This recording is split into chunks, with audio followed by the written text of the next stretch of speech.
इस वक्त की बड़ी खबर आपको बता दूं, मनेर पटना की सीट है और इस सीट पर मनेर से एक बार फिर भाई वीरेंद्र बढ़त बनाए हुए हैं। भाई वीरेंद्र लगातार आरजेडी की लालटेन इस सीट पर जला रहे हैं और एक बार फिर भाई वीरेंद्र मनेर से बढ़त बनाए हुए। तो गया से, बिस्फी से, मोइनुद्दीन नगर से बीजेपी आगे चल रही है, लखीसराय, दरभंगा, बेतिया से बीजेपी आगे चल रही है, अगियाओं, वारसलीगंज, बेनीपट्टी से बीजेपी आगे चल रही है। बीजेपी 52, जेडीयू 51, एलजेपी 1, हम 1 और उपेंद्र कुशवाहा की पार्टी अभी अपना खाता तक नहीं खोल पा रही है। यही ब्रेकअप है एनडीए का 105 सीटों का। शुरुआती रुझान में एनडीए ने बड़ी बढ़त बना रखी है, 105 सीटों पर एनडीए आगे है और तेजस्वी यादव इस वक्त महागठबंधन जो है वो 76 पर पहुंच गया है। जैसे जैसे मैं आप तक नंबर पहुंचा रही हूं वो नंबर बदल जाता है। फिलहाल एनडीए 107 पर पहुंच गया है, महागठबंधन 76 पर है। देखिए कैसे हल्के हल्के अब एनडीए आगे बढ़ता हुआ उस जादुई आंकड़े की तरफ जो आंकड़ा 122 का है। कहां जाकर थमेगा एनडीए का ये रथ, या फिर अभी कोई और बड़ा उलटफेर होना बाकी है? जैसा हमने देखा था अभी 91 टाई वाली स्थिति आ गई थी। शतक लगाने के बाद नीचे एनडीए का ग्राफ गिरा था और महागठबंधन तेजी से आगे बढ़ा था। कोई ऐसा उलटफेर फिर से होने वाला है क्या आदेश? नहीं, मुझे लगता है अभी बहुत ज़्यादा जल्दी में है। मतलब अब ये जो आंकड़ा है बदल रहा है, फिर से रिसेटल होगा, क्योंकि फर्स्ट राउंड में मुझे लगता है उसकी शुरुआत ही हुई होगी अभी, तो इट्स टू अर्ली। मतलब अभी इसके बारे में कुछ कहना, कम से कम 2 घंटे में जाके कहीं पता लगेगा कि रुझान किस तरफ जा रहे हैं, किसको लीड मिल रही है, किसको नहीं मिल रही है। पिछली बार 2020 की भी अगर बात की जाए तो कई सीटें थी जहां पर मामला बेहद नजदीकी रहा था। उसमें हिलसा सीट जहां से शक्ति यादव हार गए थे, सिर्फ 12 वोट से वो हार गए थे। इसके अलावा वो बरबीघा वाली सीट 113 वोट से वहां से सुदर्शन कुमार जीते थे। इसके अलावा मनिहारी वाली सीट से राजकुमार सिंह सिर्फ 333 वोट से जीते थे। तो वो इतने करीबी मुकाबले रहे थे, इसलिए अभी कुछ भी कहना जल्दबाजी। पिछली बार कहा गया था कि लोजपा ने वोट काट लिए इसलिए आरजेडी को बढ़त मिल गई, लेकिन इस बार तो लोजपा एनडीए के साथ है, फिर भी आरजेडी की स्थिति जस की तस दिख रही है। हालांकि ये आरंभिक रुझान ही है, लेकिन बगैर लोजपा की कलाकारी के भी आरजेडी अगर आगे है तो ये बड़ी बात है। ये बड़ी बात यहाँ पर कह रहे हैं कि वो चिराग फैक्टर बुझ गया है क्या? इस बीच औराई साहिबगंज आप देखिए यहाँ पर किस तरीके से बढ़त पार्टियों की तरफ से बनाई गई है। एनडीए 108 पर है, औराई साहिबगंज राजनगर से बीजेपी आगे। इस वक्त की बड़ी खबर मैं आपको बता रही हूँ, एनडीए 108 पर है, महागठबंधन 75 पर है, अन्य के खाते में फिलहाल 7 सीटों पर बढ़त बनी हुई है। और वहीं पूरा का पूरा ब्रेकअप नीचे की पट्टी में आप देख रहे हैं, जिसमें आरजेडी फिलहाल सबसे बड़ी पार्टी के तौर पर शुरुआती रुझानों में 66 के आंकड़े पर पहुंच गई है। औराई साहिबगंज राजनगर बीजेपी आगे, दरभंगा अलीनगर बीजेपी आगे। और अब गिनती का 1 घंटा पूरा होने वाला है। 8:58 हो रहे हैं, 9 बजे वो 1 घंटा पूरा हो जाएगा, क्योंकि 8 बजे से गिनती शुरू हुई है। लेकिन इस सब के बीच इस 1 घंटे के अंदर चिराग पासवान 100% स्ट्राइक रेट, वो तो चिराग ऐसा लग रहा है कि अभी रुझानों में बुझा हुआ है। बहुत जल्दी है चिराग पर किसी भी तरीके की टिप्पणी करने से। रुझानों में तो बुझा हुआ है ना। 29 सीट्स जो चिराग को दी गई थी, देखिए रुमाना याद दिलाऊंगी, शगुन का नंबर, एनडीए का शगुन का नंबर पहुंच गया है और वो नंबर है 111 का 11111। एनडीए ने शगुन का नंबर हासिल कर लिया है 101। फिलहाल एनडीए 111 माफ कीजिएगा, फिलहाल एनडीए का आंकड़ा है और महागठबंधन 75 पर रुका हुआ है। चिराग पासवान को लेकर हम चर्चा कर रहे हैं। मैं ये कह रही थी रुमाना आपको कि ये बात आपको समझनी होगी कि 29 सीट्स जो चिराग को मिली है उसमें से लगभग 20 से ज्यादा ऐसी सीटें हैं जिसपे जो आरजेडी की सीटें हैं, सिटिंग लेजिस्लेटर्स एमएलएज आरजेडी के हैं, मुश्किल सीटें हैं। लेकिन उसके बावजूद मैंने कल भी चिराग से बात करी है। उनका खबर, इस वक्त की बड़ी खबर, 1 घंटा हो रहा है गिनती के और एनडीए जो है वो बहुमत के आंकड़े से सिर्फ 2 सीट के फासले पर है, क्योंकि 120 एनडीए ने हासिल कर लिया है और 122 जादुई आंकड़ा है। और ऐसे में एनडीए सिर्फ 2 सीट के फासले पर बहुमत हासिल करने के लिए 2 सीट की और जरूरत फिलहाल एनडीए को। ये सिर्फ और सिर्फ रुझान है और ये पहले घंटे में ही क्या एनडीए रुझानों में बहुमत का आंकड़ा हासिल कर लेगा, इसी को लेकर अभी नजर बनी हुई है। आप देखिए किस तरीके से एनडीए 120 पर है, वहीं महागठबंधन 74 पर है। ग्राफ नीचे महागठबंधन का जाता हुआ और एनडीए लगातार ऊपर की तरफ बढ़ता हुआ। 1 घंटा हो रहा है गिनती के और इस बीच महुआ से तेज प्रताप लगातार पीछे चल रहे हैं, वो पिछड़ते जा रहे हैं महुआ सीट से। वहीं दूसरी तरफ राघोपुर तेजस्वी यादव वो बढ़त बनाए हुए हैं, वो लगातार आगे बढ़ते जा रहे हैं और अभी नजर जो है वो एनडीए पर है, क्योंकि एनडीए जादुई आंकड़े से सिर्फ 2 सीट के फासले पर है। और ऐसे में तेजस्वी यादव महागठबंधन 74 सीट पर इस वक्त रथ रुकता हुआ, ये मामला बेहद करीबी होता हुआ नहीं नजर आ रहा है, क्योंकि एनडीए यहां पर उसकी आंधी फिलहाल चलती हुई नजर आ रही है। शुरुआती रुझान है और शुरुआती रुझानों में ही ये बड़ी तस्वीर, ये बिग पिक्चर जो सामने निकल कर आ रही है। जी इससे ज्यादा बड़ी पिक्चर आपको दिखेगी। बिहार की जनता ने खांची भर के, आसमान भर के वोट मोदी जी और नीतीश जी के नाम पर एनडीए को दिया है। प्रचंड जनमत संग्रह। रुझानों में बहुमत, रुझानों में एनडीए को बहुमत मिला। लीजिए, रुझानों में एनडीए को बहुमत मिल गया है। शुरुआती 1 घंटे की गिनती में जादुई आंकड़ा 122 का बिहार विधानसभा का वो एनडीए ने हासिल कर लिया है। 9:01 हो रहा है, 8 बजे गिनती शुरू हुई है। शुरुआती रुझान है और शुरुआती रुझानों में एनडीए ने बहुमत हासिल किया, जादुई आंकड़ा हासिल किया। बीजेपी बड़े भाई के तौर पर रुझानों में नंबर 1 पार्टी 61 सीटों के साथ बनती हुई नजर आ रही है। वहीं दूसरी तरफ महागठबंधन में आरजेडी ही अपने दम पर महागठबंधन को 73 के आंकड़े पर पहुंचाती हुई 65 सीटों के साथ नजर आ रही है।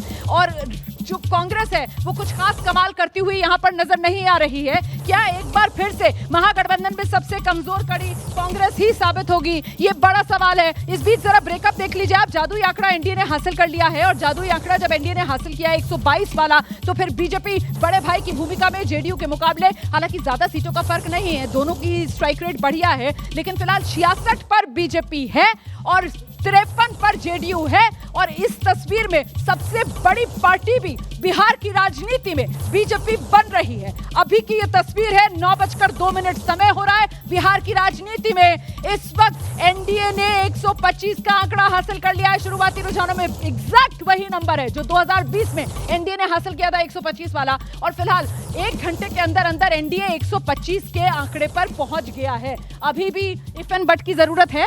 नहीं, रुझानों में साफ दिख गया। और जो हम लोग एक ही पोल में भी ये कह रहे थे कि महागठबंधन के लिए सबसे जो कमजोर कड़ी रहेगा वो कांग्रेस है और मांझी थे मुकेश सैनी। और उसी तरीके से आप देखिएगा कि एनडीए का सबसे कमजोर कड़ी कोई साबित हो रहा है तो चिराग पासवान हो रहे हैं। और बार बार कह रही हूँ, वो 100% स्ट्राइक रेट जो है वो फिलहाल 0% पर आती हुई नजर आ रही है।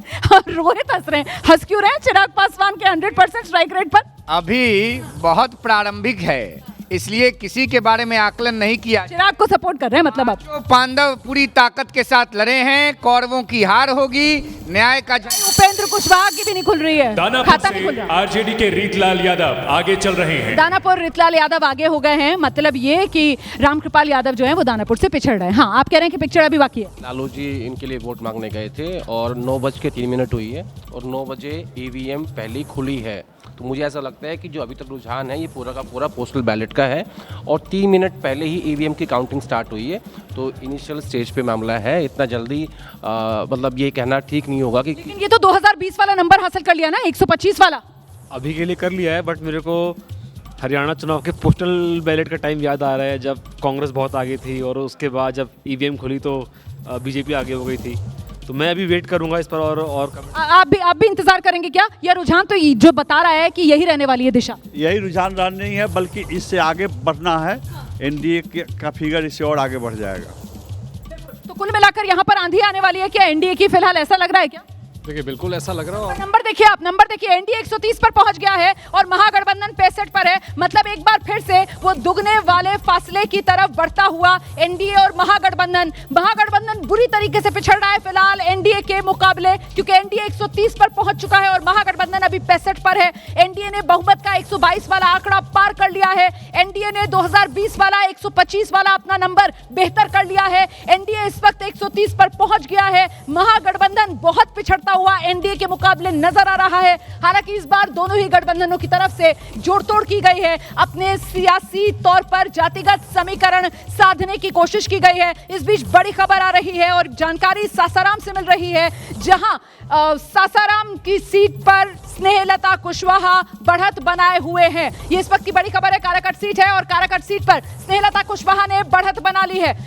काराकाट सीट पिछली बार आरजेडी ने जीती थी। सत्येंद्र शाह आरजेडी की तरफ से यहां पर चुनाव मैदान में है। उपेंद्र कुशवाहा की पत्नी है स्नेहलता कुशवाहा और इस सीट के लिए कहा जाता है कि यहां पर हमेशा कुशवाहा उम्मीदवार ही जीतता है, जो 2015 में अपवाद बना था। सहरसा सीट से आईपी गुप्ता आगे चल रहे हैं। सहरसा सीट जहां से अभी कुछ देर पहले मैंने आपको बताया था कि आलोक रंजन झा आगे चल रहे हैं, जो सिटिंग एमएलए हैं, अब वो पीछे हो गए हैं और सहरसा पर आईआईपी के इंद्रजीत गुप्ता जो हैं उन्होंने बढ़त बना ली है। तो ये कुछ जो उलटफेर हो रहे हैं उसकी जानकारी भी हम आप तक पहुंचा रहे हैं, लेकिन फिलहाल जो बिग पिक्चर है वो ऊपर आप देख रहे हैं और बिग पिक्चर ये बता रही है कि एनडीए ने 130, 125 2020 वाला नतीजा नंबर बेहतर कर लिया है रुझानों में। देखिए रोमाना, मैं क्यों कह रही हूँ इंतजार करने के लिए, क्योंकि पिछली बार आपको याद होगा लगभग 50 ऐसी सीटें थीं जिस पे मार्जिन बहुत स्लिम था। याद होगा मिडनाइट तक, रात के 12 बजे तक एक सीट ऊपर एक सीट नीचे हो रहा था जब आरजेडी और बीजेपी की कंपैरिजन हो रही थी। रात भर वो काउंटिंग चली थी। इसलिए मैं कह रही हूँ ये बहुत शुरुआती समय है, ये कुछ भी हो सकता है। अभी आपको जो लग रहा है ये मामला शायद ऐसा ही हो, शायद पूरा पलट जाए, इसलिए समय देना बहुत जरूरी। आप बिल्कुल सही कह रही हैं। 50 सीटें जहां पर जो मार्जिन था विनिंग वो बहुत ज्यादा नहीं था। मैंने भी कुछ सीटें गिनवाई यहाँ पर, जिसमें हिलसा की सीट, बरबीघा की सीट, मनिहारी वाली सीट, ये तमाम सीटें थी, मटिहानी वाली, माफ कीजिएगा। हम लगातार जब से चुनाव की घोषणा हुई और चुनाव कैंपेन चल रहा था, हम इन बातों का जिक्र करते रहे हैं कि 2020 के चुनाव में कई ऐसी सीटें थी जहां मार्जिनल विक्ट्री हुई थी। इस बार भी वो होने की संभावना है, क्योंकि इस बार भी एक थर्ड प्लेयर है। जन स्वराज पार्टी हालांकि बहुत अच्छा करती हुई दिखाई नहीं पड़ रही है, लेकिन अगर उन्हें 5-6% वोट आते हैं तो कई सीटें ऐसी होंगी जहां पर मार्जिनल विक्ट्री होगी। तो जो हमारे साथी पैनलिस्ट कह रहे हैं कि जल्दबाजी नहीं करनी चाहिए, हमें निष्कर्ष पर नहीं पहुंचना चाहिए, लेकिन इस वक्त जो आंकड़े हैं इस पे चर्चा तो हम यही कर सकते हैं कि एनडीए इस वक्त आगे बढ़ती हुई दिखाई पड़ रही है। बिल्कुल, और उस पे तारकिशोर प्रसाद का भी नाम आप जोड़ लीजिए। पूर्व उप मुख्यमंत्री तारकिशोर प्रसाद, कटिहार उनकी सीट रही है, लगातार इस सीट पर वो जीतते आए हैं। एक बार फिर से वो इस सीट पर बढ़त बनाए हुए हैं। हालांकि इस बार उनके सामने वीआईपी ने सौरभ अग्रवाल को उतारा था। और ये सौरभ अग्रवाल कौन है? सौरभ अग्रवाल के जो पिता हैं वो अशोक अग्रवाल हैं, जो बीजेपी के एमएलसी हैं। मतलब बीजेपी के एमएलसी के बेटे वीआईपी के टिकट पर सौरभ अग्रवाल तारकिशोर प्रसाद के सामने थे कटिहार में। और फिलहाल तारकिशोर प्रसाद अपनी सीट बड़े आराम से बचाते हुए नजर आ रहे हैं। फिलहाल नंबर ऊपर की पट्टी पर नजर लगाकर रखिए आप। नीतीश प्लस मतलब एनडीए 130 पर है और तेजस्वी प्लस महागठबंधन 65 पर है। अन्य के खाते में 7 सीटें जाती हुई नजर आ रही हैं। और आज मौका मिला है जब रोहित स्टूडियो में आए हुए हैं और रोहित ठेठ बिहारी अंदाज में ये जो शुरुआती रुझान है इनका विश्लेषण कर रहे हैं। क्या कह रहा है रुझान? रुझान तो स्पष्ट है ना भाई। नीतीश कुमार जी के चेहरा को और मोदी जी के इकबाल को बिहार का बच्चा बूढ़ा जवान तिलक लगा दिया, सिंदूर लगा दिया, कर रहा सलाम। बच्चा बूढ़ा जवान कर रहा सलाम, कर ही दिया। गठबंधन इतना मजबूत है बिहार की जनता और मोदी जी नीतीश जी का कि परिणाम देखिए। नंबर और बढ़ गया। आपने इतनी जोरदार तरीके से अपनी बात रखी ना, एनडीए का ग्राफ और बढ़ गया। बताने तो दीजिए मुझे नंबर। आ रही हूँ, आप ही के पास आऊंगी। एनडीए 132 पर पहुंच गया है और महागठबंधन इस वक्त 65 पर है। तो कुल मिलाकर ये शुरुआती रुझान 1 घंटा हो चुका है, गिनती शुरू हुए हुए। शुक्ला जी, अब ये इसी दिशा में सेटल होगा ट्रेंड? मुझे तो लगता है इसी दिशा में ट्रेंड होगा। आप सिर्फ ऊपर मत देखिए, नीचे भी देखिए। एनडीए में जेडीयू और भारतीय जनता पार्टी के बीच भी कंपटीशन चल रहा कि कौन कितनी सीटें हासिल करेगा। जेडीयू बहुत पीछे थी और आप देखिए 61 पे आ गई है। कवर अप कर लिया है। मतलब ये ट्विन जुड़वा भाई जो बने हैं सीट बंटवारे को लेकर, ऐसा लग रहा है कि नतीजों में भी ये करीब करीब जुड़वा भाई रहने वाले हैं। हमें लग रहा है कि जो वास्तव में एक आकलन था, कहीं ऐसा तो नहीं कि दोनों मिला के यानी पूरा गठबंधन एनडीए 150 के पार जा रहा है क्या? ये तो कहा था गृहमंत्री अमित शाह की तरफ से। चाणक्य जिनको भारत की राजनीति का माना जाता है, 160 प्लस का नंबर वो दे रहे थे और फिलहाल 132 पर एनडीए पहुंच गया है। तो उसी दिशा में जो दावा बीजेपी और एनडीए की तरफ से किया जा रहा था, नतीजे रुझान शुरुआती बढ़ते हुए नजर आ रहे हैं। आशीष, देखिए कई पोल पंडित ने ये कहा था, जैसी बात राकेश शुक्ला जी कह रहे हैं कि कहीं ऐसा ना हो 150 और 160 के पार चली जाए। अभी जो ट्रेंड दिख रहा है, मैं बार बार कह रहा हूँ, इसमें कोई फेरबदल नहीं होने वाला है। बड़ा इंटरेस्टिंग है। फिर कहता हूं कि एंटी इनकम्बेंसी को पूरी तरह से फिनोमिना को ही पलट दिया है बीजेपी ने, जेडीयू ने, बिहार में इन दोनों के अलायंस ने। एंटी इनकम्बेंसी किसके खिलाफ दिख रही है रोमाना? प्रिंसिपल ऑपोजिशन पार्टी, जो कि वहां पर भी केंद्र में भी ऑपोजिशन में, राज्य में भी ऑपोजिशन में। एंटी इनकम्बेंसी तो उनकी कांग्रेस। कहीं ऐसा तो नहीं कि आरजेडी को नुकसान इस बात का हो रहा है कि कांग्रेस 60 सीट लड़ गई? मैं तो पहले ही कह रही थी, पिछली बार भी 2020 में भी कहा गया था महागठबंधन में कांग्रेस कमजोर कड़ी, और इस बार भी ऐसा लग रहा है कि महागठबंधन में कांग्रेस कमजोर कड़ी, क्योंकि आरजेडी इतने दम पर 57 सीटें ले रही है लेकिन कांग्रेस 6 से आगे नहीं बढ़ पा रही है। 3 दिन से बात कह रहा हूँ, ये टोटल मिसमैनेजमेंट है। कांग्रेस पार्टी को चाहिए था कि वो कवर फायर दे तेजस्वी यादव को, लेकिन वो नहीं दे पाई। इसका सबसे बड़ा कारण ये है कि आपने पिछली बार 70 सीटें लड़ी, आपकी 19 सीटें आई। इस बार आपको 61 ऑफिशियली मिली, उसके बाद फ्रेंडली फाइट हुई और आपके और आरजेडी के बीच में कोऑर्डिनेशन था ही नहीं। चुनाव के बीच में आपने उतारा अशोक गहलोत को, उन्होंने जाके मनाया कि आप हमारे सीएम कैंडिडेट हैं। आपने क्यों नहीं कहा, जब तेजस्वी यादव ने ये कह दिया था कि हमारे पीएम कैंडिडेट राहुल गांधी हैं, तो कांग्रेस पार्टी को बोल देना चाहिए था। ये बात बताने में कि सीएम कैंडिडेट तेजस्वी यादव में 2 महीने लग गए।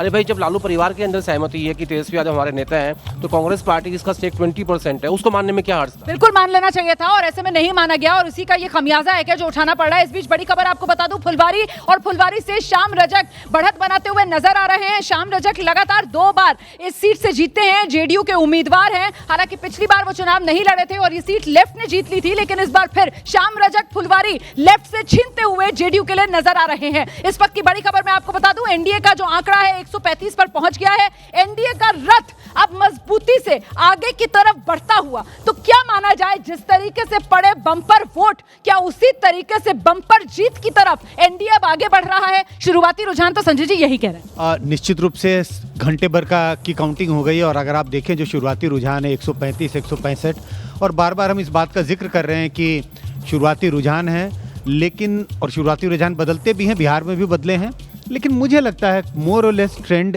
एक जैसा है। एनडीए जीत की ओर बढ़ती हुई दिखाई पड़ रही है। एग्जिट पोल को लेकर तो पूरी प्रेस कॉन्फ्रेंस राहुल गांधी की तरफ से कर दी गई थी। कह रहे थे हरियाणा में एग्जिट पोल हमें जिता रहे थे और कैसे हम हार गए, तो यहाँ तो एग्जिट पोल सारे एनडीए को ही जिता रहे थे और बम्पर जीत दिला रहे थे, तो उसी दिशा में ये नतीजे आ रहे हैं। एग्जैक्ट पोल भी देखिए रोमाना, ये सही है कि एग्जिट पोल्स और ओपिनियन पोल्स की क्रेडिबिलिटी पे एक बहुत बड़ा सवाल खड़ा हुआ है।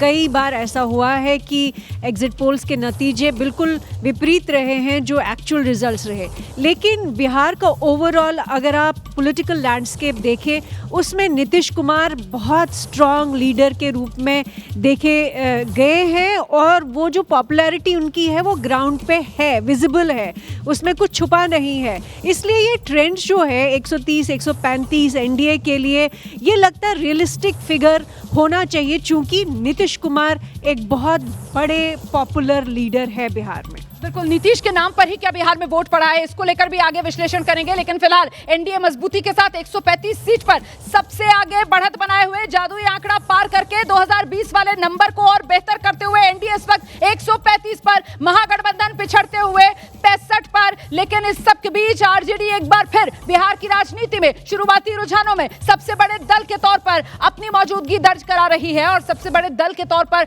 65 जो महागठबंधन को सीटें मिल रही हैं, उसमें 57 आरजेडी के कोटे से आ रही हैं। अब जरा सोच लीजिए आप, महागठबंधन जिसमें 7 दलों का साथ बताया गया, वो 7 दलों में सिर्फ एक आरजेडी है जो फिलहाल कुछ करिश्मा करती हुई नजर आ रही है, और जिसकी वजह से 57 सीटों की बदौलत ये तेजस्वी महागठबंधन जो है वो 65 का आंकड़ा हासिल करते हुए नजर आ रहे हैं। और दूसरी तरफ एनडीए आप देख रहे हैं, एनडीए के खाते में 135 सीटें फिलहाल जाती हुई नजर आ रही हैं, शुरुआती रुझान है। और बड़ी बात यह है कि एनडीए में जो कहा जा रहा था कि इस बार जुड़वा भाई सीट बंटवारे में बीजेपी और जेडीयू बने हैं, उसी तरीके से स्ट्राइक रेट भी बीजेपी और जेडीयू का करीब करीब बराबर है। बीजेपी 65 पर है, जेडीयू 63 पर है, मतलब दोनों के बीच बिल्कुल उसी तरीके से सामंजस्य नजर आ रहा है। और इस बीच ऊपर के जरा पट्टी पर नजर डाल लीजिए, हालांकि एनडीए का नंबर अब कुछ घटा है और एनडीए 135 से घटकर 132 पर आया है, वहीं महागठबंधन 65 से 72 पर पहुंच गया है। मतलब क्या अभी तस्वीर और उलटफेर होना बाकी है, क्योंकि आदेश तो बार बार ये कह रहे हैं कि आप बहुत जल्दबाजी में हैं, लेकिन जैसे जैसे नंबर आ रहे हैं ना, वैसे वैसे नंबर एबीपी न्यूज आप तक पहुंचाने का काम कर रहा है, और जैसे जैसे नंबर बदलेंगे वैसे वैसे नंबर भी हम आप तक पहुंचाएंगे। फिलहाल नंबर ये कह रहा है कि एनडीए 132 पर है और महागठबंधन अभी कुछ देर पहले तक 65 पर अटका हुआ था, आगे 72 पर पहुंच गया। आदेश 9:14 हुई है, 14 मिनट से ईवीएम खुली है, उसका ये रुझान है। उसके पहले जो रुझान था वो पोस्ट बैलेट का था। नहीं, संजय जी बता रहे थे कि अब साइमल्टेनियसली दोनों की गिनती शुरू होती है। मैंने पटना बात की थी, वहाँ से मुझे बताया गया कि 9 बजे ही ईवीएम की काउंटिंग स्टार्ट होगी, साइमल्टेनियसली शायद ना हो पाई हो। आकाशवाणी सुन लेते हैं। मोकामा से अनंत सिंह 2700 वोटों से आगे चल रहे हैं। मोकामा अनंत सिंह लगातार बढ़त बनाए हुए हैं भाई, 2005 से वो लगातार मोकामा की सीट जीत रहे हैं, उन्हीं की ये सीट है। एक तरीके से निर्दलीय जीते हैं, जेडीयू से जीते हैं, आरजेडी से जीते हैं, अपनी पत्नी नीलम देवी को भी उपचुनाव में जिताया है, और 2700 सीटों से मोकामा पर अनंत सिंह बढ़त बनाए हुए हैं। हालांकि फिलहाल सलाखों के पीछे है, जेल में है हत्या के आरोप में। जी नहीं, उन्होंने ये कहा कि हमारी पत्नी ने अच्छा काम नहीं किया है, इसलिए उनको टिकट नहीं देंगे। घर में तय कर लेते हैं टिकट किसको मिलेगी, और खुद जैसा आपने देखा कि आरोप लगा मर्डर का और जेल चले गए, और सीधा जेल, पुलिस कस्टडी में नहीं गए वो, और पुलिस वाले पहले पंखा लेके आगे चल रहे थे, अनंत सिंह पीछे चल रहे थे, तो वो तो जीतेंगे, सबको पता। बाहुबली रोहित से पूछेंगे ना ये सुशासन, इस पर तो रोहित जवाब देंगे, लेकिन आप मुझे इस नंबर पर बताइए, एनडीए 132 है और महागठबंधन 72। ठीक है, अभी मैंने कहा ना शुरुआती रुझान है, अभी 9:15 हुई हैं। 15 मिनट का ही टोटल रुझान है ईवीएम का। मुझे ऐसा लगता है कि अभी आप कम से कम 1-1.5 घंटा इंतजार कीजिए। अक्षत, आप भी इंतजार करेंगे अभी? मैं तो वेट करूंगा। हरियाणा हुआ था, मध्य प्रदेश 2023 हुआ था, जब एक कांटे की टक्कर दिखाई जा रही थी। जैसे ही ईवीएम खुली थी तो उसके बाद एनडीए आगे हो गई थी। ये कैसे लोग हैं भाई? मतलब वो कहते हैं ना, छाछ को भी फूक फूक कर पीने वाले लोग हैं क्या? ऐसे गेस्ट इस बार हमारे पास एबीपी न्यूज में आए हैं जी। सुनो, हरियाणा चुनाव हारे 22,500 वोट के डिफरेंस से। 2020 में बिहार चुनाव हारे 12,500 के डिफरेंस से। और आखिर में बिहार आप हारे थे 0.5% से भी कम से, ठीक है। और सेम स्थिति हरियाणा में हुई। तो चुनाव कब पलट जाए पता नहीं लगता, और आखिर में जाके सेटल होता है। और 40 सीटें ऐसी हैं जहाँ आप बिल्कुल सही कह रहे हैं, और 40 सीटें ऐसी हैं जहाँ पर विनिंग मार्जिन जो है वो बहुत कम रहा था। बहुत टक्कर वाली सीटें भी हैं, बिल्कुल। लेकिन इस बीच देखिए, युवा चेतना मंच के अध्यक्ष हैं रोहित, हमारे साथ मौजूद हैं। इस बीच बड़ी खबर आपको बता दें, ये तस्वीरें आप देख रहे हैं। तो जोड़ी मोदी और नीतीश की हिट हुई, जो गाना बज रहा है वही नंबर भी कह रहा है, क्योंकि यहाँ पर एनडीए के खाते में 132 सीटें फिलहाल शुरुआती रुझानों में जाती हुई नजर आ रही हैं। महागठबंधन एनडीए के मुकाबले बहुत पिछड़ा हुआ 72 पर नजर आ रहा है। प्रधानमंत्री नरेंद्र मोदी खुद पहुंचे थे सोनटा पुल पर, और ठेठ बिहारी अंदाज में प्रधानमंत्री नरेंद्र मोदी ने अपना गमछा लहराकर वो डबल इंजन की सरकार कैसे बिहार की तस्वीर बदल रही है, बिहार के लोगों की तकदीर बदल रही है, इसी का संदेश बिहार के लोगों को दिया था। और क्या ये उसी का नतीजा है कि बिहार ने एक बार फिर भरोसा किया है डबल इंजन की सरकार पर, और एनडीए को दिया है ये बम्पर आशीर्वाद, क्योंकि वोटिंग हुई थी अपरंपार। और ऐसे में बिहार में अब मतदान के बाद जो मतगणना हो रही है वो क्या बता रही है? जो स्क्रीन पर है मुझे लग रहा है मतगणना वही बता रही है। 1 घंटे से ज़्यादा का समय हो गया और काउंटिंग चल रही है, और इस वक्त तो यही दिखाई पड़ रहा है, एनडीए ने बढ़त बनाई हुई है। मुझे लगता है इस बात से हमें इनकार नहीं करना चाहिए, और इस बात को ध्यान रखना चाहिए कि लगातार एनडीए ने बढ़त बनाई हुई है। ये ज़रूर है कि हमने पिछले कई चुनाव में ऐसा बात आपने बहुत सही कही है। यहाँ पर इस बात को नोटिस करना होगा कि अब लगातार एनडीए ने बढ़त बना रखी है, पीछे नहीं हुआ एनडीए का ग्राफ।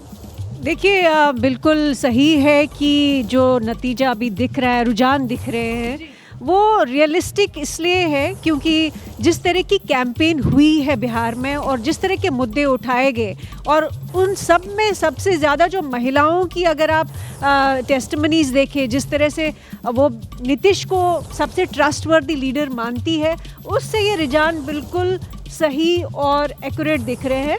ये आगे क्या होगा, 12 बजे के बाद क्या होगा, वो अलग बात है, लेकिन अभी तक मुझे लग रहा है नीतीश में जो कॉन्फिडेंस है लोगों का वो सामने नहीं। तो ये कितनी सीटों का अभी नंबर आ गया है, और जितनी सीटों का ये नंबर ऊपर दिख रहा है 133, 72 और 5, इसमें तो कमोबेश आपका भी जो एग्जिट पोल आया था उसने जिस तरीके के संकेत दिए थे उसी दिशा में चीजें बढ़ रही हैं आगे। एकदम दिशा में। अब देखिए, फिगर स्थिर है, काफ़ी कुछ समय लेकर इस फिगर में परिवर्तन आ रहा है, लेकिन अब देखिएगा रोमाना जी कि इस फिगर में जो भी घटेगा और जो भी बढ़ेगा वो आपस के महागठबंधन इसमें साफ नजर आएगा।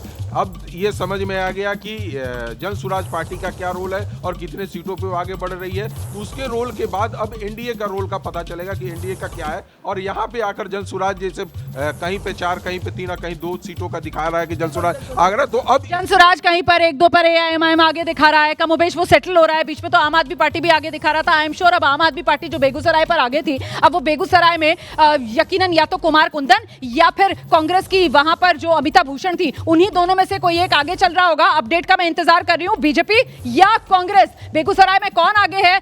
दोनों भूमिहार हैं, और बेगूसराय पर भी अक्सर भूमिहार उम्मीदवार ही जीत दर्ज करता है। हमें इंतजार है इस जानकारी का। फिलहाल ये 210 सीटें हैं, और 210 सीटों का नंबर जो है वो सामने है। फिलहाल नंबर और बढ़ गया है, 138 पर एनडीए पहुंच गया है, और 72 पर महागठबंधन है, और अन्य के खाते में 5 सीटें जाती हुई। तो ये तो क्लियर कट अब ऐसा लग रहा है, शुरुआती रुझान जरूर है, लेकिन एनडीए बढ़त की तरफ।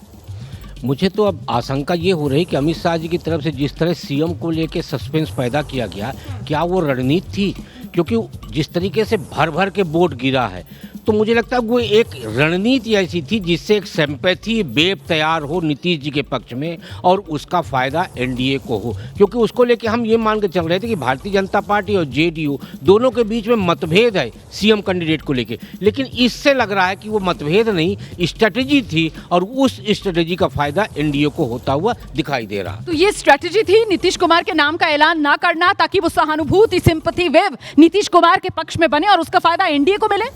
डेफिनेटली ऐसा हमें भी लगता है, क्योंकि भाजपा के जो वहाँ के एक अपर कास्ट के सपोर्टर्स हैं, ओबीसी वाले कास्ट के सपोर्टर्स हैं, वो बहुत टाइम से अपनी ही पार्टी का सीएम देखना चाह रहे हैं। अगर पहले ही अनाउंस कर देंगे कि यही सीएम बनेंगे तो उनके अंदर फिर 2020 का भी एक फटीक दिख सकता है कि फिर से इन्हीं का चेहरा देखना पड़ेगा and they might go to Jan Swaraj party या ऐसी कोई पार्टी के पास जा सकते हैं।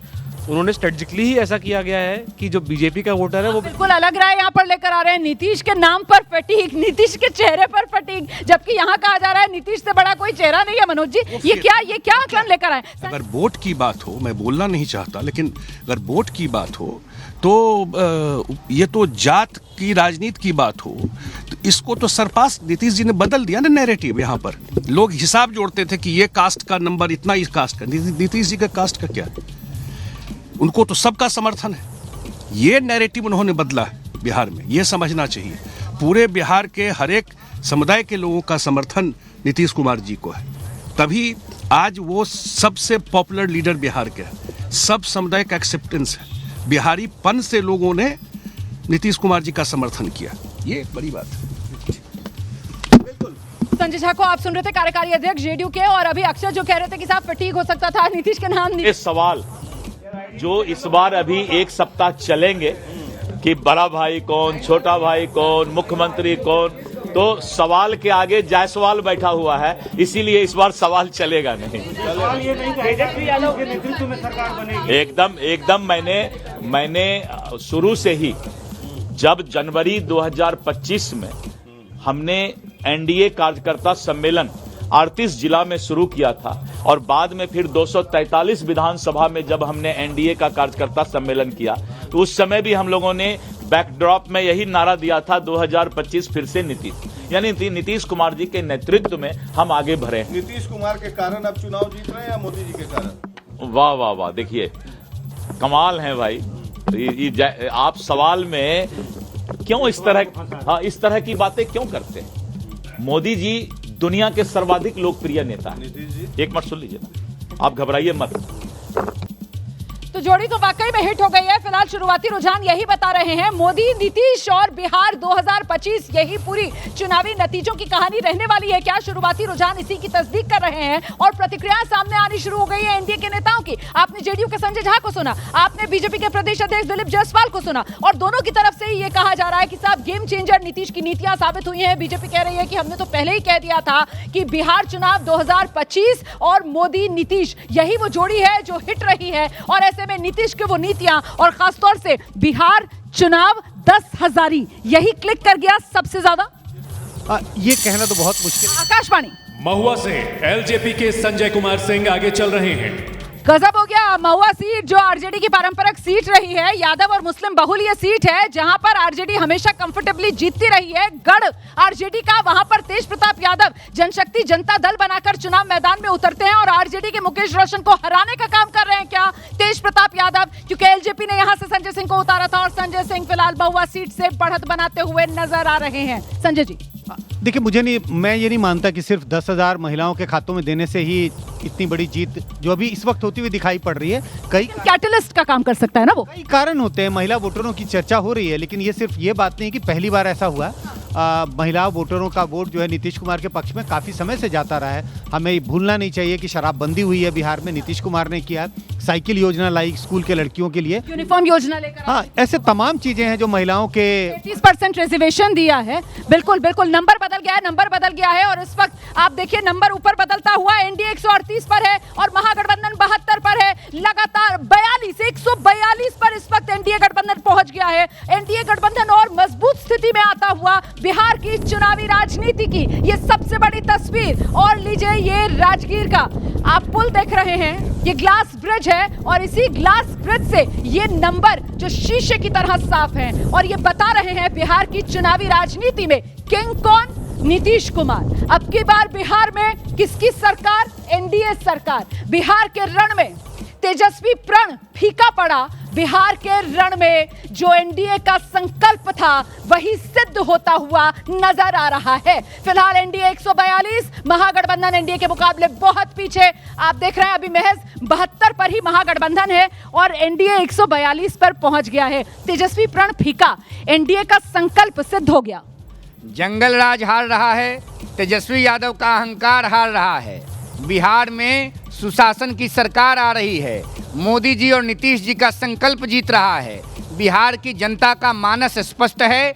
तेजस्वी यादव जी चार्ज सीटेड हैं, कभी चीफ मिनिस्टर नहीं बनेंगे। मोदी नीतीश की जोड़ी हिट है और मोदी जोड़ी की नीति जोड़ी ऐसी हिट है मोदी और नीतीश की कि सिर्फ अगर बीजेपी और जेडीयू की सीटें आप मिला देंगे इस वक्त तो भी वो बहुमत वाला जादुई आंकड़ा 122 का एनडीए हासिल कर रहा है। आप देख लीजिए 70 बीजेपी 65 जेडीयू और इन दोनों सीटों को मिला दें आप तो वो 122 वाले आंकड़े को पार कर 135 पर सिर्फ बीजेपी और जेडीयू बिहार में अपने दम पर सरकार बनाने की स्थिति में आ गए हैं। वहीं एनडीए पूरा का पूरा अगर मिला लिया जाए जिसमें चिराग पासवान भी जिन सीटों पर बढ़त बनाए हुए हैं, इसके अलावा जीतन राम मांझी जिन सीटों पर बढ़त बनाए हुए हैं, आंकड़ा देखिए आप, एनडीए का आंकड़ा इस वक्त 150 पर पहुंच गया है, एनडीए 150 पर है, वहीं महागठबंधन 70 पर सिमटता हुआ नजर आ रहा है। लगातार बीजेपी के बड़े नेताओं की तरफ से, एनडीए की तरफ से, खुद गृह मंत्री अमित शाह की तरफ से, जगत प्रकाश नड्डा बीजेपी के अध्यक्ष की तरफ से 160 सीटों का दावा किया जा रहा था और फिलहाल एनडीए 150 सीटों पर पहुंच गया है।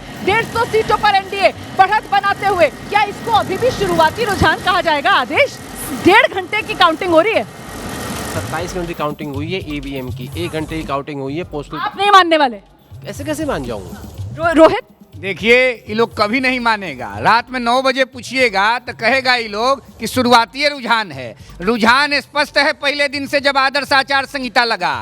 तेजस्वी यादव, लालू यादव के खर खानदान का कोई व्यक्ति मुख्यमंत्री नहीं बनेगा। नहीं बनेगा। ये रोहित सिंह जो है वो ऐलान कर रहे हैं। मुझे लगता है आदेश जो है वो इन नतीजों को, रुझानों को दिल से देख रहे हैं, दिमाग से पढ़ने की जरूरत है और दिमाग से अगर इन रुझानों को देखा जाए तो कमोबेश यही तस्वीर है। एनडीए की जीत लाउड एंड क्लियर 155 नंबर देखिए आप, एनडीए 155 पर और तेजस्वी महागठबंधन 65 तीसरे नंबर पर खिसक गई है, बीजेपी पहले और जेडीयू दूसरे नंबर पर है। इस वक्त की बड़ी खबर आपको बता दूं, बिहार की राजनीति में सबसे बड़ी पार्टी के तौर पर बीजेपी, दूसरे नंबर की पार्टी के तौर पर जेडीयू और आरजेडी बिहार की राजनीति में तीसरे नंबर की पार्टी के तौर पर खिसकती हुई, तीसरे पायदान पर कमाल करती हुई नीतीश और मोदी की यह जोड़ी, मोदी नीतीश की जोड़ी हिट है। फिलहाल ये रुझान इसी पर मोहर लगा रहे हैं और ऐसे में हनुमान जी ने लगता है कि एनडीए की सुन ली है। महावीर मंदिर जहां कल नीतीश कुमार गए थे वहीं से नंबर देखिए अब।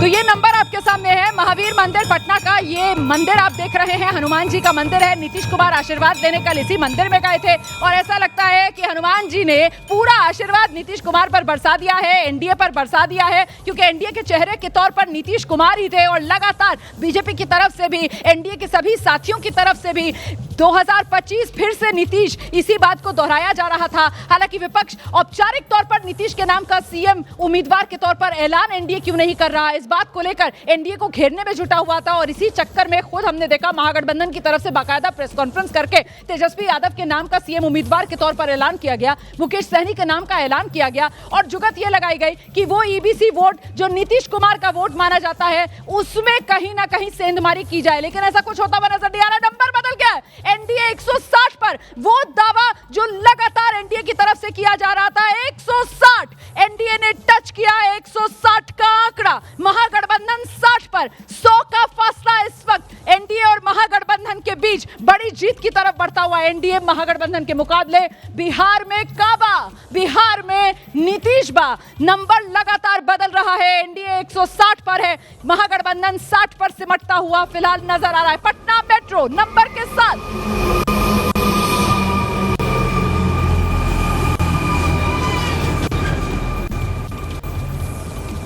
और ये लीजिए पटना मेट्रो 3 स्टेशन के बीच ही दौड़ी है, लेकिन नंबर दिखाने के लिए इतनी रफ्तार काफी है और नंबर आपके सामने आ गया है। एनडीए 160 पर पहुंच गया है, महागठबंधन 60 पर सिमटता हुआ नजर आ रहा है, अन्य 5 पर सिमटा हुआ नजर आ रहा है। रुझानों में आरजेडी तीसरे नंबर पर खिसक गई है। रुझानों में बिहार की राजनीति में बीजेपी ने दबदबा कायम कर दिया है, बीजेपी सबसे बड़ी पार्टी बिहार में बन गई है।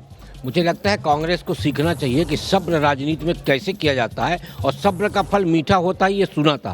बीजेपी ने करके दिखा दिया, बीजेपी ने करके दिखाया। जेडीयू को बड़े भाई के रूप में प्रस्तुत करने के बाद आज भारतीय जनता पार्टी बड़े भूमिका में दिखा। कोई सोच नहीं सकता था कि बिहार की राजनीति में बीजेपी सबसे बड़ी पार्टी के तौर पर उभर कर आएगी। बीजेपी ने कमाल कर दिया। इस वक्त ये कह पाना बहुत मुश्किल है कि निश्चित रूप से बीजेपी सबसे बड़ी पार्टी बनकर उभरेगी या नहीं, लेकिन ये तो ज़रूर है कि बीजेपी का प्रदर्शन पिछले चुनाव से के जैसा या बहुत अच्छा प्रदर्शन कर रही है बीजेपी शानदार प्रदर्शन कर रही है। 160 का आंकड़ा जो एनडीए की तरफ से बार बार हुंकार अलग अलग मंचों से भरी जा रही थी, उसी 160 पर एनडीए पहुंच गया है और महागठबंधन 60 पर सिमटता हुआ। मतलब वो सरकारी नौकरी वाला वादा फुस, वो माई बहन योजना वाला वादा फुस, भरोसा बिहार की जनता तेजस्वी के वादों पर नहीं कर पाई। बिल्कुल, तेजस्वी अपने आप को एक फॉर्मिडेबल ऑल्टरनेटिव की तरह नहीं प्रेजेंट कर पाए।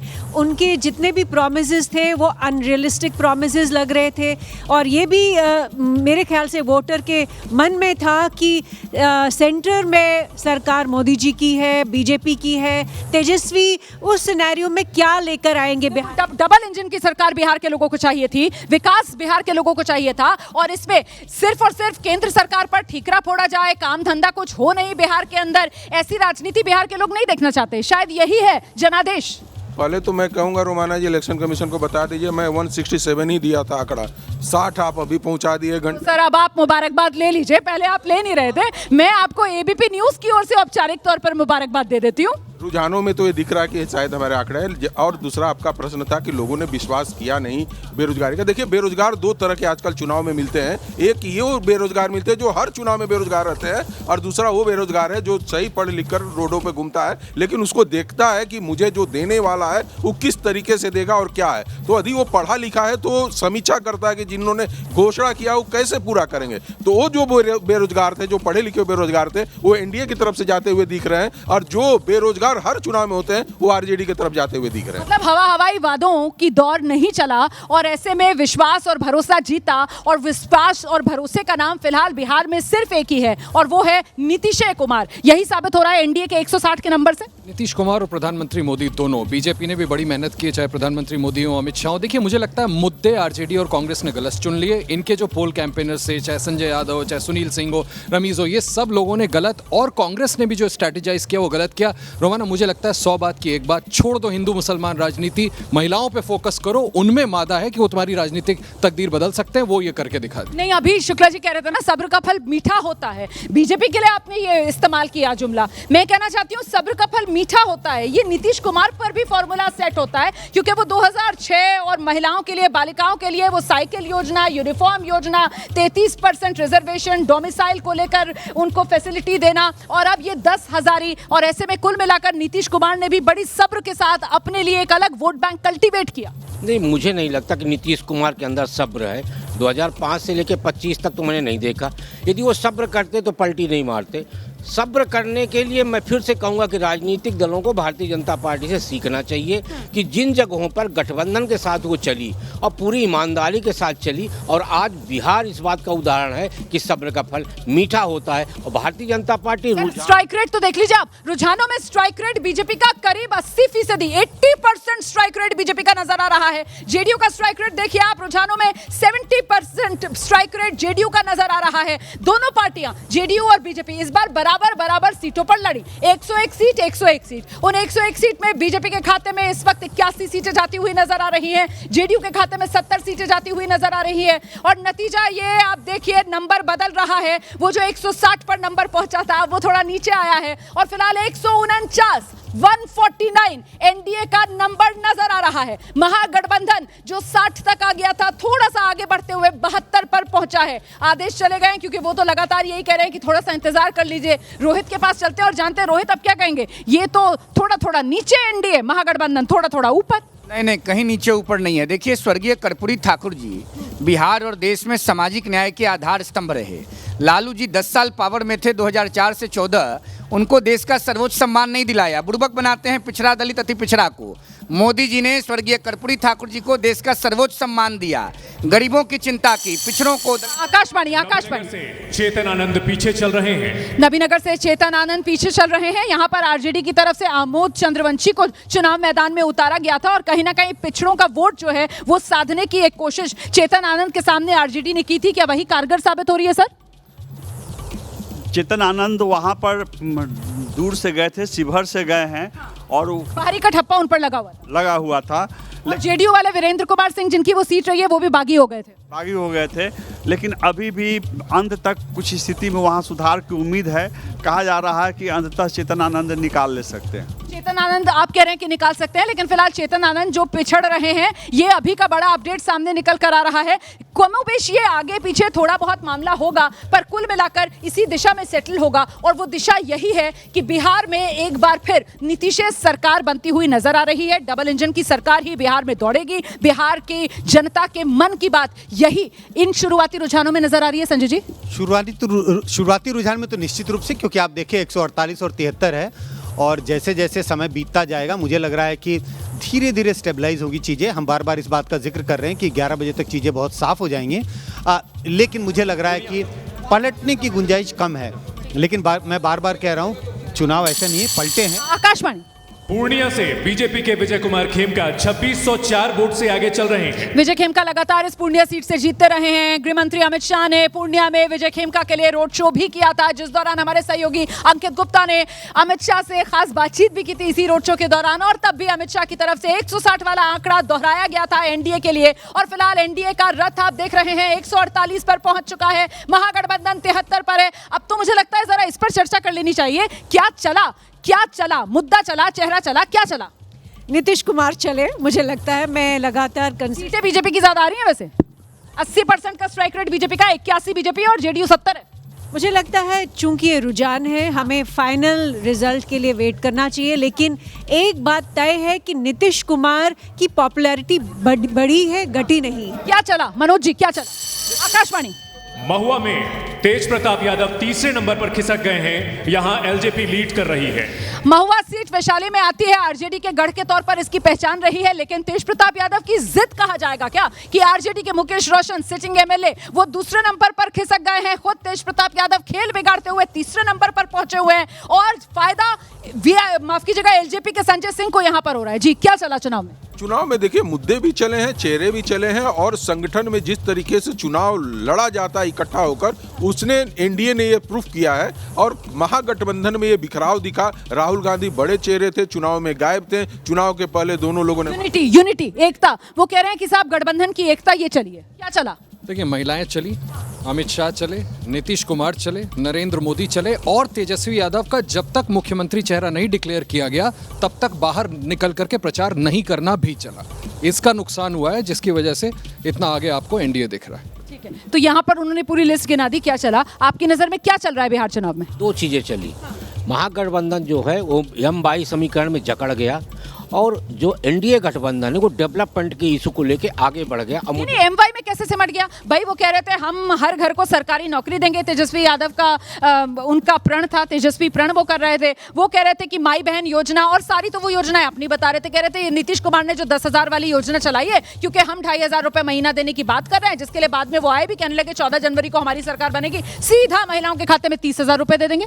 आरजेडी के दरवाजे पे दो द्वारपाल खड़े थे, एक तरफ यादव एक तरफ मुसलमान, और उसके चलते बाकी जातियां आने से घबराई, और ये फायदा हुआ आपके ईबीसी, ओबीसी। या मुकेश सहनी नहीं चले, मतलब महागठबंधन के लिए मुकेश सहनी नहीं चले। सिर्फ मलाह के नेता माने गए, केवट और निषाद उनको अपना नेता नहीं माना। ईबीसी में सेन नहीं लगा पाया महागठबंधन, मुकेश सहनी भी नहीं चले।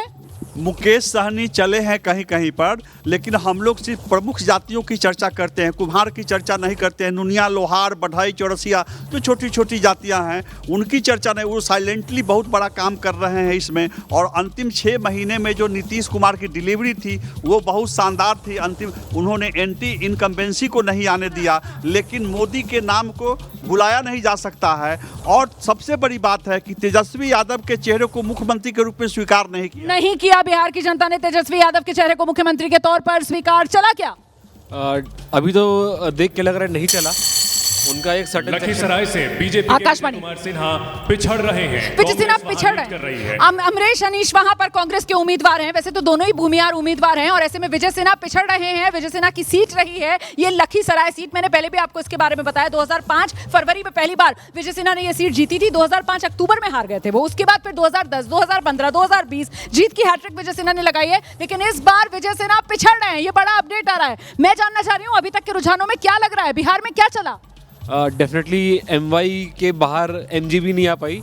तेजस्वी यादव की जो भी पार्टी है उनका एक सर्टेन कास्ट से वोट आ रहा है, उसके बाहर वो लोग ज़्यादा बिल्ड नहीं कर पाए, और जो अलायंस बिल्ड करने का ट्राई कर रहे थे, जब भी हम लोग बात कर रहे थे, मतलब आपके हिसाब से एनडीए का अलायंस चला और महागठबंधन का अलायंस नहीं चला। देखिए, सीएम इन वेटिंग ने deputy CM in waiting Mukesh Sahni के भाई का ही टिकट काट दिया, मतलब उनके भी टिकट पर तेजस्वी बाबू ने कब्जा कर लिया।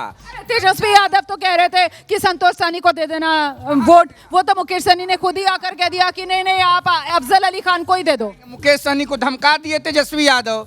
आपको कैसे पता? हम जानते ना हैं, लालू यादव 15 साल कब्जा किए गरीब गुरबा के जमीन पर, और तेजस्वी यादव कब्जा कर लिए अत्यंत पिछड़ा मल्लाह जाति के बेटा मुकेश सहनी के भाई के टिकट पर। गोविंद गौन हो गया, अब जिंदगी में कभी मुख्यमंत्री नहीं बनेंगे तेजस्वी यादव। इनके पिताजी माताजी और इनके नाम पर जो कब्जा संस्कृति का कलंक है, बिहार ने तिलक लगा दिया कि अब कभी मुख्यमंत्री नहीं बनोगे। वैसे रोहित जी, मेरा भी कुछ अनुभव है पत्रकारिता का, और मेरा अनुभव ये कहता है कि राजनीति के अंदर संभावनाओं का क्योंकि खेल है, तो किसी भी बात को परमानेंट तौर पर इंगित नहीं करना चाहिए, क्योंकि बदलाव की संभावना हमेशा रहती है। किसी ने सोचा था कि लालू प्रसाद यादव और नीतीश कुमार साथ साथ आकर सरकार चला लेंगे, नीतीश कुमार मुख्यमंत्री बन जाएंगे और तेजस्वी उनके साथ डिप्टी बन जाएंगे। ये भी बिहार की राजनीति में होते हुए हमने देखा ना। खैर, वो कह रहे हैं कि तेजस्वी यादव को नकार दिया। तेजस्वी यादव को ये नकारने का मैंडेट है? नकारने का मैं, देखिए, हम बार बार कह रहे हैं कि शाम तक हमें इंतज़ार करना चाहिए। ये देखना ज़रूरी होगा कि तेजस्वी यादव की पार्टी आरजेडी को कितना वोट मिला और उनकी कितनी सीटें आईं। अगर उन्हें साइजेबल वोट मिलता है और उनकी सीटें आती हैं तो ये नकारना कहना तो मुश्किल है, हाँ, लेकिन गठबंधन एज सच को तो नकारा ज़रूर होगा अगर चुनाव हारते हैं। गठबंधन में कांग्रेस यहाँ पर सबसे ज़्यादा कमज़ोर कड़ी फिलहाल नजर आ रही है। मुकेश सहनी भी महागठबंधन के लिए कोई खास वोट खींचते हुए नजर नहीं आ रहे। इस बीच में बड़ा आंकड़ा और बड़ी जानकारी आपको देने वाली हूँ, और ये कि प्रधानमंत्री नरेंद्र मोदी बिहार चुनाव में जहां जहां रैली करने गए, जो एक रोड शो प्रधानमंत्री नरेंद्र मोदी ने किया, उन तमाम सीटों पर एनडीए उम्मीदवार जीत रहे हैं। वहां पर एनडीए को फायदा मिल रहा है। ये मोदी का मैजिक है जो बिहार विधानसभा चुनाव में एनडीए को फायदा पहुंचा रहा है। प्रधानमंत्री नरेंद्र मोदी ने 14 रैलियां की, एक रोड शो किया बिहार विधानसभा चुनाव में, और इन तमाम सीटों पर फिलहाल एनडीए के उम्मीदवार आगे, एनडीए को बढ़त। और अभी का आंकड़ा आप देख लीजिए, एनडीए 156 पर है, महागठबंधन 73 पर है, अन्य के खाते में 10 सीटें जाती हुई। वो जो पूरी तरीके से राइट ऑफ प्रशांत किशोर को किया जा रहा था ना, ऐसा नहीं है। प्रशांत किशोर की पार्टी जन स्वराज भी कुछ सीटें हासिल करती हुई जरूर नजर आ रही है। 0-0 प्रशांत किशोर का नंबर नहीं रहने वाला, लेकिन करिश्मा नहीं कर पा रहे ना प्रशांत किशोर, ना एआईएमआईएम के असदुद्दीन ओवैसी इस बार कुछ खास खेल कर पा रहे हैं। हाँ, इतना जरूर है कि एनडीए नीतीश कुमार वही बिहार के अंदर एक बार फिर मजबूत और सरकार बनाते हुए इन रुझानों में नजर आ रहे हैं। अब तो करीब 2 घंटे की गिनती पूरी होने वाली है। इसको क्या अभी भी शुरुआती रुझान ही कहा जाएगा? फिलहाल एनडीए 155 पर है और महागठबंधन 74 पर है। शुक्ला जी, देखिए, हम तो रुझान ही कहेंगे जब तक डिक्लेयर नहीं होता है। एक चीज़ मैं ज़रूर कहना चाहूँगा कि बिहार की राजनीति में तेजस्वी यादव स्थापित हो चुके हैं। 2020 के चुनाव में वो अपने दम पे 75 सीट जितवाए आरजेडी को, और इस बार अभी जो रुझान आ रहा है वो 60 सीटों का आ रहा, और वो अकेले तेजस्वी के चेहरे पे दी आरजेडी 60 सीटों में आगे चल रही रुझान में। इसका मतलब है पूरी तरह से नकारे नहीं जा सकते। पिछले 2 चुनाव में, 2015 में, 2020 में बिहार की राजनीति में सबसे बड़ी पार्टी तेजस्वी यादव के नेतृत्व में ही आरजेडी बन रही। 2024 के लोकसभा चुनाव में भी आरजेडी का प्रदर्शन बहुत अच्छा रहा है, तो इसलिए ये कहना ठीक नहीं होगा कि तेजस्वी यादव बिहार में स्वीकार नहीं है। ये रोहित इसका जवाब देंगे। रोहित ने इतना बड़ा स्टेटमेंट दिया था कि तेजस्वी यादव को अस्वीकार कर दिया गया है, कभी मुख्यमंत्री नहीं बन पाएंगे बिहार के, सीएम फेस के तौर पर तेजस्वी यादव फ्लॉप हो गए। माई समीकरण का वोट मिलता है। मैं आज सुबह तक की बात कर रहा था कि यादवों को पूरा विश्वास है, मुसलमानों को पूरा विश्वास है कि तेजस्वी शपथ लेने जा रहे हैं, लेकिन ऑन द होल बिहार की जनता 8वीं फेल को मुख्यमंत्री के रूप में स्वीकार नहीं कर रही है। यही चस्पा है तेजस्वी यादव के साथ, और साथ ही आरजेडी और लालू प्रसाद यादव के दौर का बैगेज। क्या ज्यादा बड़ी डिसएडवांटेज है तेजस्वी की? आकाशवाणी। चनपटिया से मनीष कश्यप पीछे चल रहे हैं, कांग्रेस यहां लीड ले रही है। चनपटिया मनीष कश्यप पीछे हो गए हैं, और चनपटिया से फिलहाल जो जानकारी मिल रही है, यहां से कांग्रेस ने बढ़त बना ली है, ऐसी जानकारी आकाशवाणी के हिसाब से हमारे पास आ रही है। वैसे ये सीट चनपटिया की, ये बीजेपी की सीट है। चनपटिया से तो उमाकांत सिंह जो है बीजेपी के, वो लगातार जीतते रहे हैं, लेकिन अभी आकाशवाणी हुई है कि यहां से कांग्रेस ने बढ़त बनाई है। डेफिनेटली ये जो सीट की बात कर रहे हैं चनपटिया, ये सीट बीजेपी की रही है पहले की, अभी जो उमाकांत सिंह जीते, उमाकांत सिंह जी पहले जीत कर आए हैं, मनीष कश्यप जी जो भी कर रहे हैं यहाँ पर वो एनडीए का ही वोट काट रहे हैं, तो वो थर्ड पर आएंगे, एनडीए सेकंड रहेगी और कांग्रेस यहाँ पर कांग्रेस को फायदा इसीलिए हो रहा है क्योंकि मनीष कश्यप जन सुराज जो है वो वोट काट रहा है यहाँ पर, तो ये तो खतरा था एनडीए के लिए कि जन सुराज जो है वो वोट काट सकता है और वोट काटेगा तो एनडीए का वोट काटेगा, नुकसान पहुंचाएगा तो एनडीए का नुकसान पहुंचाएगा। वही पश्चिमी चंपारण में हो रहा है। देखिए, अभी कुछ देर पहले आप चर्चा कर रही थी एमवाई समीकरण पे, मुसलमानों ने भी बड़ी समझदारी से वोट किया है। मुसलमानों को मालूम है कि लालू जी ने सिद्दीकी साहब जैसे बड़े नेता को राबड़ी जी का स्टेपनी बना दिया बिहार विधान परिषद में। इस बार हर वर्ग के लोगों ने बड़ी समझदारी के साथ बिहार के विकास के लिए, विश्वास के लिए और प्रकाश के लिए वोट किया है। इसीलिए ये अन्य 9 पर है, इसीलिए ये अन्य 9 पर है। आपको लगता है कि एआईएमआईएम कोई बड़ा फैक्टर यहाँ पर प्ले कर रहा है? बिल्कुल एनडीए की सरकार बनेगी और तेजस्वी यादव जी के घमंडी लीडरशिप को बिहार ने रिजेक्ट किया है। जो आदमी अपने बड़े भाई का नहीं हुआ, बड़ी बहन का नहीं हुआ, वो कहाँ से बिहार की बहनों का, माताओं का, नौजवानों का होगा? Tejashwi has been rejected by the people of Bihar. ये सत्य है, इसको स्वीकार करना होगा। शाम तक आप प्रमाणिक रूप से देख। लेकिन दो बात है ना, ये तेजस्वी का रिजेक्शन है या फिर ये नीतीश का एक्सेप्टेंस है, और ये दोनों बातें जो हैं वो जोड़कर जरूर देखी जा सकती हैं, लेकिन दोनों को एक तराजू पर नहीं तोला जा सकता। मेरे ख्याल से ये फर्क है और इस फर्क को समझना होगा। संजय जी, बिल्कुल समझना होगा। जिस बात का जिक्र मैं पहले भी कर रहा था कि अगर आरजेडी को तकरीबन एक साइजेबल वोट मिलता है, उनकी साइजेबल सीटें आती हैं। अगर हम पिछले चुनाव की भी बात करें, 2020 के चुनाव में, ये ज़रूर है महागठबंधन की सरकार नहीं बनी, लेकिन आरजेडी सबसे बड़ी पार्टी बनी थी। मैं ये नहीं कह रहा कि इस चुनाव में सबसे बड़ी पार्टी बन रही है, लेकिन इस वक्त कम से कम मैं तो नहीं नकार रहा कि तेजस्वी को लोगों ने नकार दिया, आरजेडी को लोगों ने नकार दिया। महागठबंधन के लिए अच्छी संदेश नहीं है इस वक्त, यही दिखाई पड़ता है। कई फैक्टर हैं, उनके अलायंस पार्टनर को देखें, हम सब देख रहे हैं कि कांग्रेस का प्रदर्शन अच्छा नहीं है, उनके दूसरे अलायंस पार्टनर का प्रदर्शन अच्छा नहीं है, तो शायद उनके अलायंस पार्टनर उनको नीचे खींच रहे हैं, न कि जनता ने बिल्कुल उनको नकार दिया। तो आपके हिसाब से अभी तक जो ये रुझान आ रहे हैं, क्या कहते हैं ये रुझान? देखिए, ये रुझान यही कह रहे हैं कि एनडीए बहुत अच्छा परफॉर्म कर रही है, कोई एंटी इनकम्बेंसी नहीं है, लेकिन मुझे लगता है कि ये भी गलत कहना होगा कि तेजस्वी बुरा परफॉर्म करेगा या उसके खिलाफ वोट है। मुझे लगता है बिल्कुल मैं जरा सा आपको रोकूंगी। इस वक्त बड़ी खबर हम आपको बता दें, बिहार विधानसभा 243 सीटें और सभी 243 की 243 सीटों की तस्वीर साफ। शुरुआती रुझान में 243 बिहार विधानसभा की ये कुल सीटें हैं और इन 243 सीटों में 157 एनडीए, महागठबंधन 76, अन्य के खाते में 9 सीटें जाती हुई। ये पूरी तस्वीर अब साफ हो गई है। करीब 2 घंटे की गिनती पूरी होने वाली है और ऐसे में सभी 243 सीटों की ये तस्वीर पूरी साफ, जिसमें महागठबंधन में सिर्फ और सिर्फ आरजेडी ही है जो महागठबंधन के रथ को खींच रही है। 63 अपने दम पर महागठबंधन लेकर आई है। दिलचस्प बात यहां पर एनडीए में देखने के लिए मिल रही है, जुड़वा भाई सीट बंटवारे से लेकर नतीजों तक में बीजेपी और जेडीयू साबित होते हुए नजर आ रहे हैं। बीजेपी 73, जेडीयू 69 और चिराग पासवान की पार्टी का स्ट्राइक रेट बेहतर होता हुआ 29 में से 11 फिलहाल चिराग पासवान सीटों पर बढ़त बनाए हुए नजर आ रहे हैं। तो कुल मिलाकर ये ब्रेकअप आपके सामने है, तस्वीर अब साफ हो रही है और अब 2 घंटे की गिनती के बाद ये माना जाएगा कि अब तो ये कंसोलिडेट होगा इसी दिशा में जो शुरुआती रुझान सामने आ रहे हैं। मेघा, रोमाना, देखिए अभी न्यूज रूम में भी यही चर्चा कर रहे थे हम लोग कि ये अगर तेजस्वी का ये जितना रिजेक्शन नहीं है, ये नीतीश जी का उतना एक्सेप्टेंस है। ये इस बात को दर्शाता है जो हम लोगों ने ग्राउंड में बार बार समझा, जो कई शोज में हमने डिस्कस किया कि नीतीश जी के अगेंस्ट कोई नाराजगी इस बार दिखी नहीं। रादर लोग ये कह रहे थे कि सब कुछ ठीक ही चल रहा है, विकास हो रहा है, हमारा कारोबार, हमारा बिजनेस भी ठीक चल रहा है, पढ़ाई भी हो रही है, सड़क बन रहा है, पुल बन रहा है, ठीक है मामला।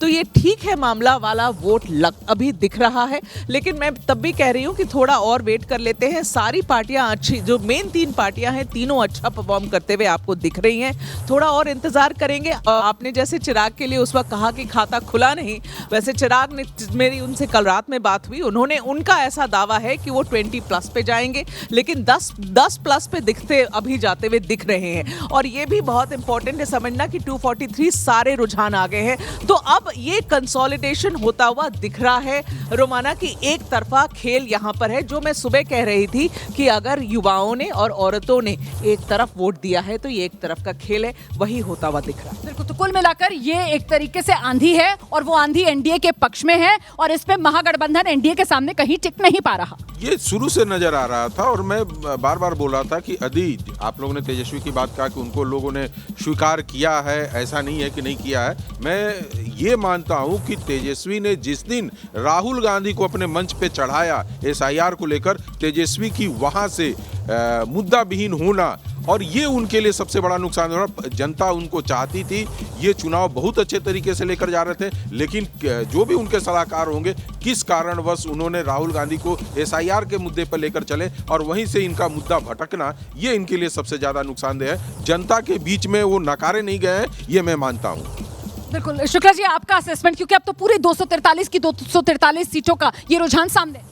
देखिए, भारतीय जनता पार्टी, आरजेडी और जेडीयू, इसके अलावा सबसे महत्वपूर्ण यहाँ पे एलजेपी है। महाराष्ट्र चुनाव में हम लोग कमजोर कड़ी अजीत पवार को लेकर चल रहे थे और उनका प्रदर्शन जिस तरीके से बहुत बेहतर हुआ, हमें लगता है बिहार में एलजेपी का प्रदर्शन भी बेहतर होने की संभावना। तो मतलब ये बीजेपी जो सबसे बड़ी पार्टी बन रही है 72 के साथ, जेडीयू 69 के साथ दूसरी बड़ी पार्टी बन रही है, इसमें वो चिराग फैक्टर है। आकाशवाणी जरा सुनते हैं। नबीनगर से चेतन आनंद 102 वोट की लीड बना चुके हैं। चलिए, नबीनगर से चेतन आनंद आगे हो गए हैं, पहली बार यहां से चुनाव लड़ रहे हैं। बारी का यहां पर ठप्पा लग रहा था और आरजेडी की तरफ से अमोद चंद्रवंशी को यहां पर चुनाव मैदान में उनके सामने उतारा गया था। जेडीयू के वीरेंद्र सिंह जो है वो भी बागी के तौर पर मुश्किल चेतन आनंद की बढ़ा रहे थे, लेकिन फिलहाल आनंद मोहन के बेटे चेतन आनंद, जिनकी मां शिवहर से सांसद हैं, वो फिलहाल 102 वोटों के साथ बढ़त बनाते हुए नजर आ रहे हैं नबीनगर पर। और मैं जो चर्चा कर रही थी कि चिराग फैक्टर है, करीब 7.25% के आसपास वोट शेयर अपने दम पर 2020 में जब अलग लड़ा था तो अपने खाते में लेकर गए थे। और इस बार जब वो एनडीए में ऐड ऑन हो रहा है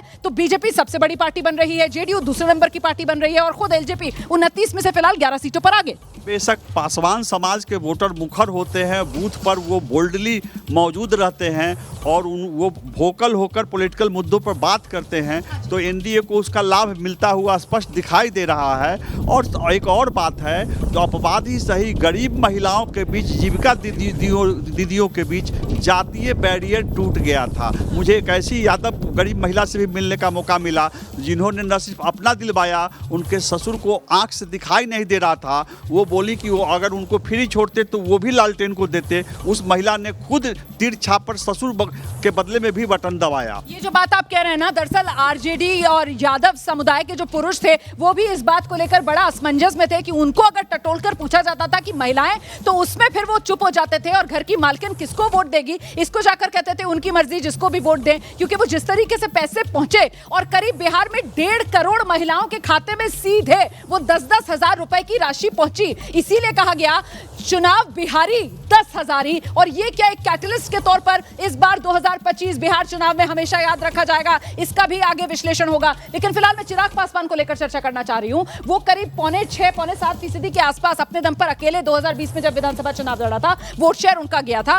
राजनीति में 1 और 1 2 नहीं, 1 और 1 11 हो जाता है। वही ये नतीजा चिराग पासवान का एनडीए में आना साबित कर रहा है। निश्चित रूप से मुझे लग रहा है कि अगर आप देखें एनडीए का प्रदर्शन जिस तरह का दिखाई पड़ रहा है, अब तो 2 घंटे की काउंटिंग हो गई और अच्छी जीत, बड़ी जीत की ओर आगे बढ़ रही है। तो चिराग पासवान ने 2020 का चुनाव अलग से चुनाव लड़े थे, इस बार वो उनके साथ थे और उसका फायदा होता हुआ साफ साफ दिखाई पड़ रहा है। दलित वोट निश्चित रूप से एनडीए के पक्ष में कंसोलिडेट हुआ है। मतलब राजनीति में 1 और 1 2 नहीं, 1 और 1 11। बिल्कुल, राजनीति में 1 और 1 11 ही होते हैं। लेकिन रोमाना, मुझे लगता है कि आपने सही कहा कि महिलाएं कैटलिस्ट। जरा सा आपको रोकूं, हमारे सहयोगी अंकित गुप्ता ने बीजेपी प्रदेश अध्यक्ष दिलीप जायसवाल, उनसे खास बातचीत की है, जरा सुनाते चलते हैं। शुरुआती रुझानों में एनडीए को पूर्ण बहुमत मिल चुका है। हमारे साथ मौजूद हैं बिहार बीजेपी के प्रदेश अध्यक्ष दिलीप जायसवाल। दिलीप जी, पूर्ण बहुमत शुरुआती रुझानों में, नतीजे भी यही तब्दील होते दिख रहे हैं? हमें लग रहा है कि बिहार की जनता और मतदाता ने, मैंने 2-3 दिन पहले भी कहा था और आप लोगों ने भी जो कवरेज किया है दिन रात मेहनत करके आप लोगों ने भी कवरेज किया है। पहले से ही एक अंदेशा था कि इस बार जनता और मतदाता ने मन बना लिया है कि एनडीए की सरकार फिर से भारी बहुमत से बनाना है। चर्चा ये हो रही थी, ये चुनाव नीतीश कुमार का चुनाव है, प्रधानमंत्री नरेंद्र मोदी का चेहरा और नीतीश कुमार का चेहरा, तभी आप लोगों ने नारा भी दिया था 25 से 30 फिर से मोदी और नीतीश। देखिए, ऐसा है कि आदरणीय प्रधानमंत्री जी हम लोग के अभिभावक हैं और नीतीश कुमार जी विकास पुरुष हैं बिहार के, और सभी लोगों ने मिलकर, चिराग पासवान जी, जीतन राम मांझी जी, उपेंद्र कुशवाहा जी ने, सब लोगों ने मेहनत करके इस एनडीए को जो है आगे बढ़ाने का काम किया। 10,000 रुपए कहा गया तेजस्वी की तरफ से कि रिश्वत दी गई है, हालांकि कल रात में कह रहे हैं कि चुनाव में कोई गड़बड़ी नहीं होनी चाहिए मतगणना में। तो वो क्यों बोल रहे थे कि 30,000 एक साथ दे देंगे? हमने तो 10,000 की बात की, लेकिन वो तो 30,000 एक साथ दे रहे थे, प्रत्येक परिवार को नौकरी दे रहे थे, कहाँ उनका कुछ चला? इसलिए कि लोग मोदी जी के गारंटी पर विश्वास करते हैं। बस एक सवाल और, इस सबके बीच में जो है एसआईआर का मुद्दा जो है, आप लोग लगातार ये कह रहे थे कि वो उल्टा पड़ेगा, आपको लगता है कि जो उल्टा पड़ा राहुल गांधी के साथ? एसआईआर ने ही राहुल के साथ साथ तेजस्वी जी को भी डुबाने का काम किया। अगर एसआईआर का यात्रा नहीं होता, वोट चोरी का मामला ये लोग नहीं उठाते, तो आज इनका क्रेडिबिलिटी शायद ज्यादा होता।